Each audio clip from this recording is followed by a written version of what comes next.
Channel सागर भक्तिमाला में आपका स्वागत है। जय श्री कृष्णा। कार्तिक मास पावन त्योहारों से भरा है। कृष्ण पक्ष की अमावस्या तिथि की समाप्ति के उपरांत शुक्ल पक्ष शुरू हो गया है। इसके साथ ही घर घर में लोक आस्था का महापर्व छठ पूजा 2025 की तैयारी शुरू हो गई है। पंचांगों में तिथियों की गणना के ऊपर नीचे होने के चलते पर्व मनाने में भ्रम की स्थिति बन जाती है। यहाँ हम जानते हैं कार्तिक छठ 2025 के नहाय खाए, खरना, संध्या अर्घ और प्रात अर्घ की सही तिथि और पूजन मुहूर्त के बारे में।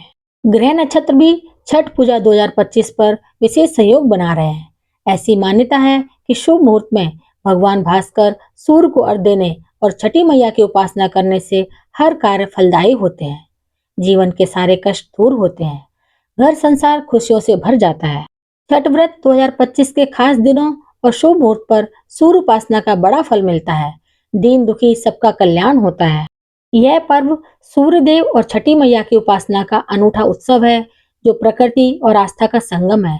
पंचांग के अनुसार 2025 में छठ पूजा 25 अक्टूबर से शुरू होगी और 28 अक्टूबर तक चलेगी।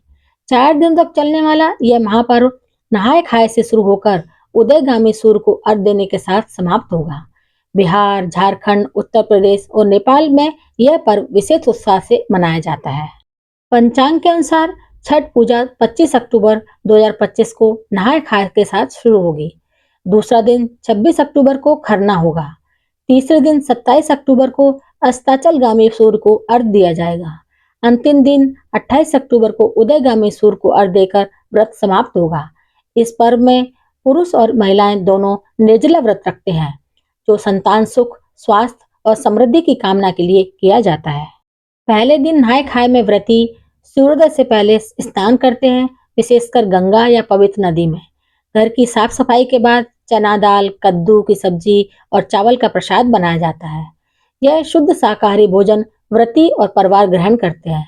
स्कंद पुराण के अनुसार इस दिन से छठी मैया की कृपा शुरू होती है। दूसरे दिन खरना पर व्रती लकड़ी के चूल्हे पर गुड़ की खीर और रोटी बनाते हैं। इस प्रसाद को ग्रहण करने के बाद 36 घंटे का निर्जला व्रत शुरू होता है। मान्यता है कि खरना के बाद छठी मैया घर में विराजमान होती है। 27 अक्टूबर शांत अर्थ में व्रती निर्जला उपवास रखते हैं। सूर्यास्त के समय नदी या तालाब में खड़े होकर डूबते सूर्य को बांस के सूप में फल, ठेकुआ और मिठाई के साथ अर्घ देते हैं। यह प्रक्रिया भक्ति और अनुशासन का प्रतीक है। अंतिम दिन सूर्योदय से पहले नदी किनारे उदयगामी सूर्य को अर्घ दिया जाता है। 7 या 11 परिक्रमा के बाद व्रती प्रसाद खाकर व्रत तोड़ते हैं। यह दिन संतान और समृद्धि की कामना पूर्ण करता है। छठ पूजा सूर्य देव की उपासना का प्रतीक है, जो जीवन शक्ति और ऊर्जा का स्रोत है।